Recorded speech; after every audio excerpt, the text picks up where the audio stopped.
No episódio de hoje, nós iremos conversar sobre dinheiro, sobre finanças, sobre gerenciamento financeiro, como que o cristão é atravessado por esse recurso que é tão importante na nossa sociedade atualmente. Se você não me conhece, seja muito bem-vindo, eu me chamo Ainê, eu criei esse podcast com o objetivo de compartilhar as boas novas do Evangelho de Cristo e de ajudar você em sua caminhada de fé.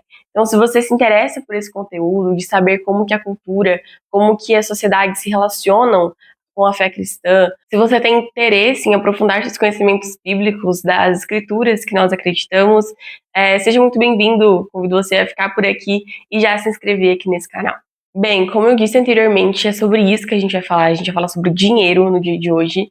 E para iniciar, eu gostaria de começar dando um panorama da história do dinheiro, para a gente começar a compreender por que que nós olhamos para o dinheiro da forma que olhamos e como que o dinheiro chegou a ser o que é atualmente. A primeira forma de dinheiro se inicia aproximadamente no período anterior a 3.000 anos antes de Cristo, no que nós chamamos de escambo. Escambo é basicamente a troca de produtos.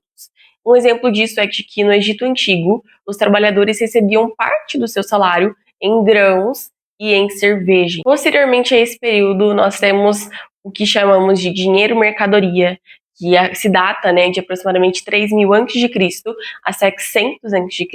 E esse dinheiro mercadoria, essa forma de dinheiro naquela época, se baseava na utilização de bens específicos como troca. Um exemplo disso é de que na Roma Antiga, soldados recebiam parte do seu salário em sal, porque o sal era precioso naquela época. Tanto que a palavra salário, no português, deriva do latim salarium, que literalmente significa pagamento em sal. Então esse é um exemplo de como que essa forma de dinheiro era utilizada naquele tempo.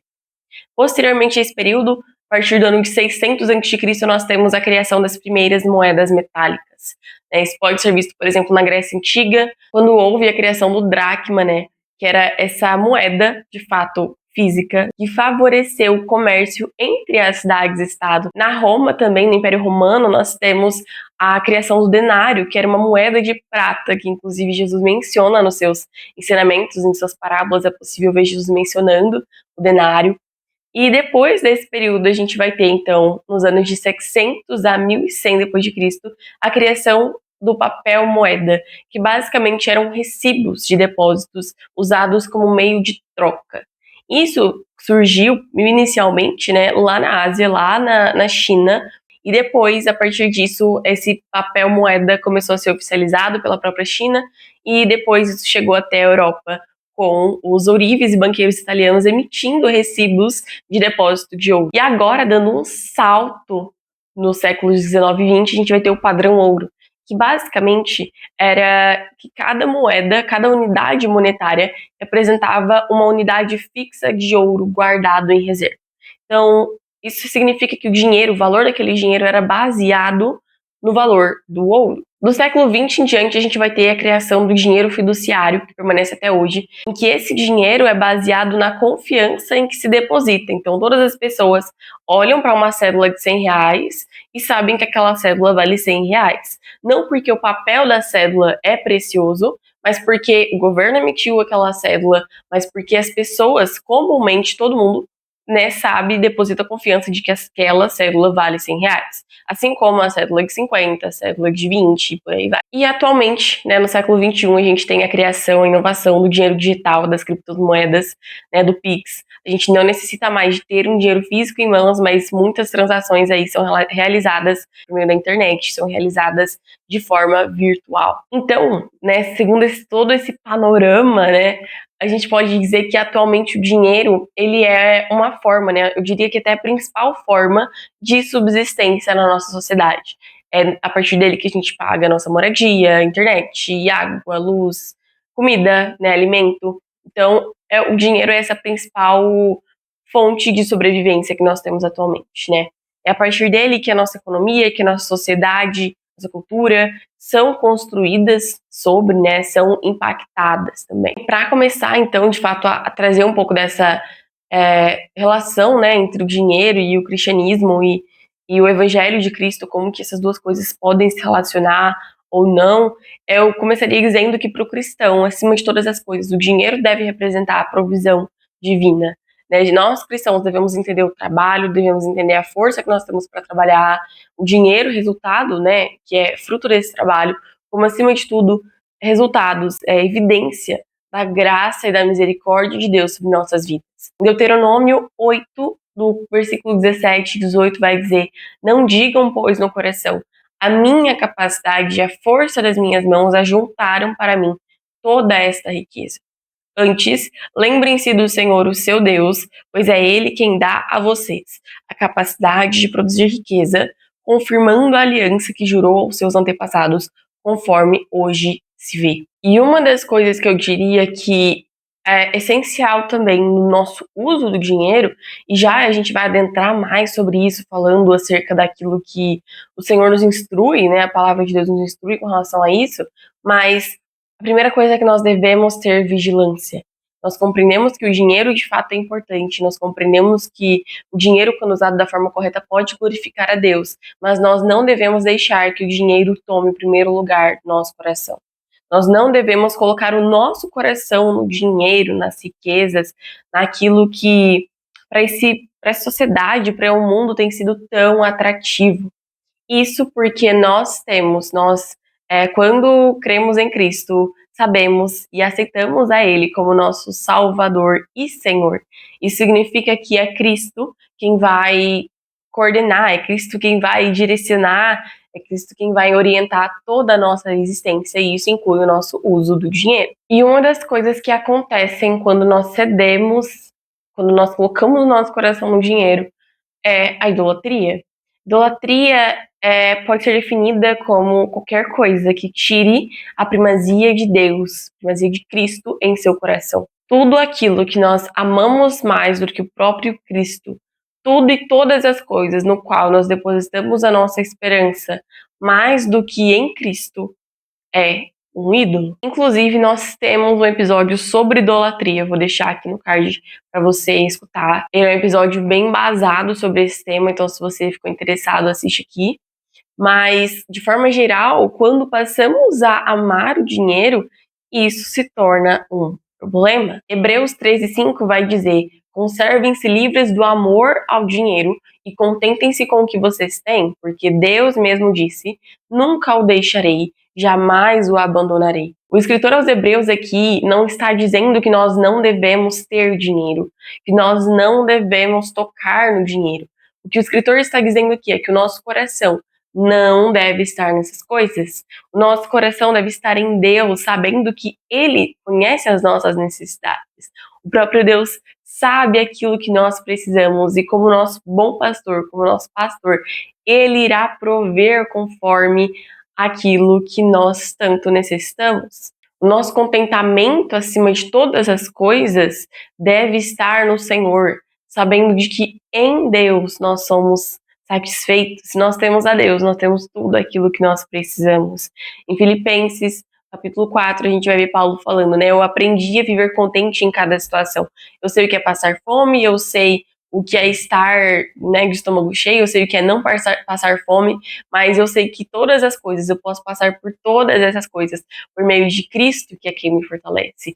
Isso significa que é Cristo a razão da nossa existência, é Cristo quem se assenta no trono do nosso coração. 1 Timóteo 6,10 vai dizer: pois o amor ao dinheiro é a raiz de todos os males. Algumas pessoas, por cobiçar o dinheiro, se desviaram da fé e se afligiram com muitos sofrimentos. Perceba, o problema não está em ter dinheiro.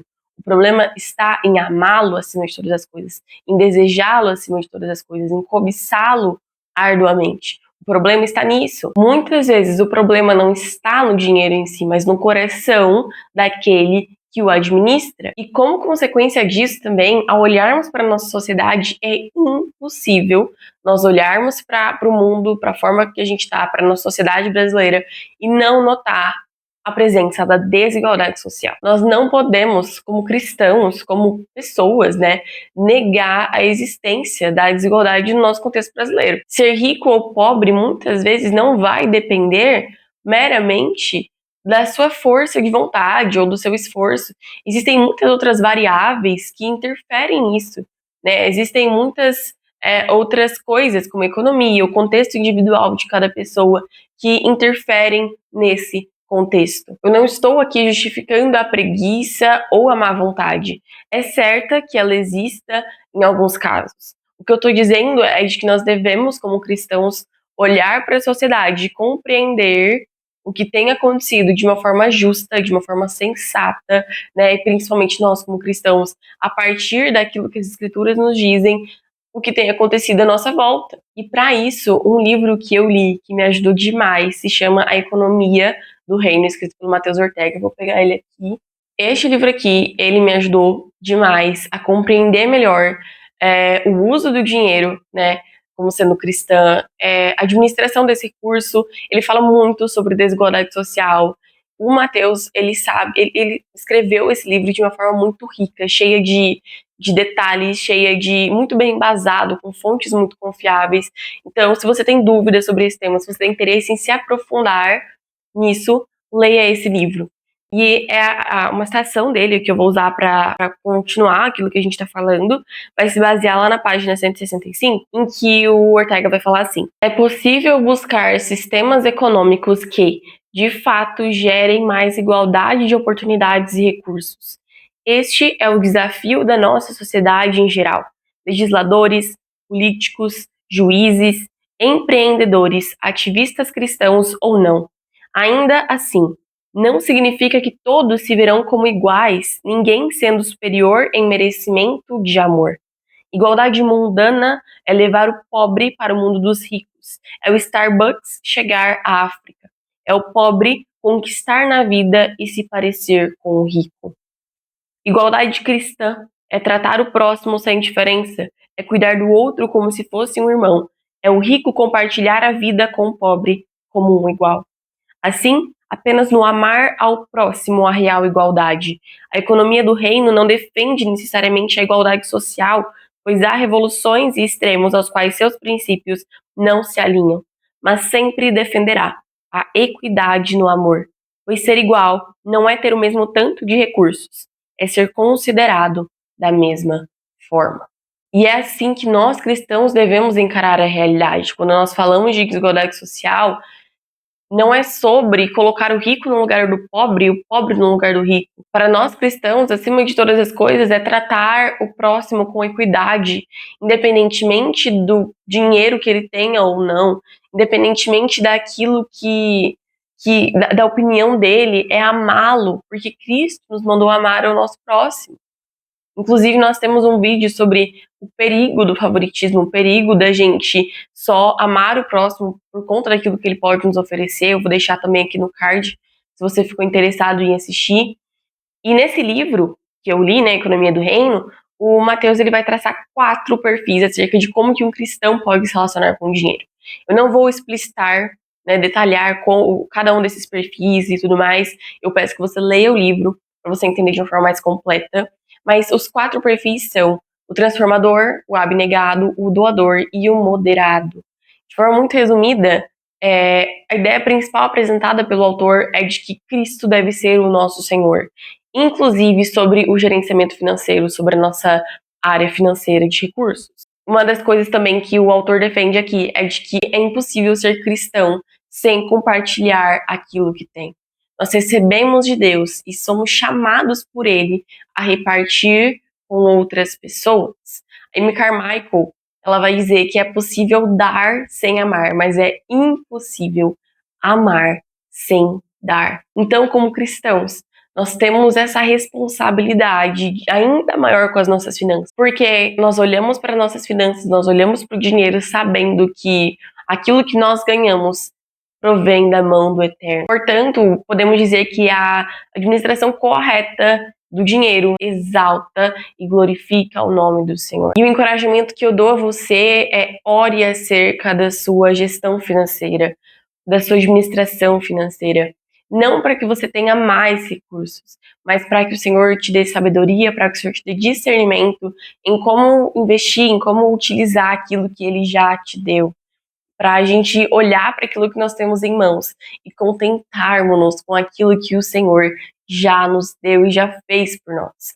Isso não significa que nós não podemos desejar um aumento, desejar uma posição financeira mais confortável, né, mais favorável, mas de que o nosso coração não está nisso. Orando assim e tendo essa mentalidade, o nosso coração estará afirmado em Cristo, em Sua palavra, acima de todas as coisas, na eternidade, que é aquilo que realmente importa. Se você foi impactado por esse vídeo, se você foi abençoado por esse conteúdo, por favor, compartilhe ele com outras pessoas e curta ele aqui embaixo para que o YouTube passe a recomendar mais vídeos assim para você. E se você gostaria de fazer parte, receber outros vídeos, né, os próximos vídeos em que a gente vai postar aqui nesse canal, se inscreva para que você não perca nenhum deles. Eu vou deixar aqui na descrição o Instagram e as outras redes sociais nas quais o podcast está inserido, caso você tenha vontade, né, de procurar mais, de saber mais sobre. Muito obrigada por ter ficado até aqui. Que Deus abençoe sua vida e eu encontro você no episódio 152.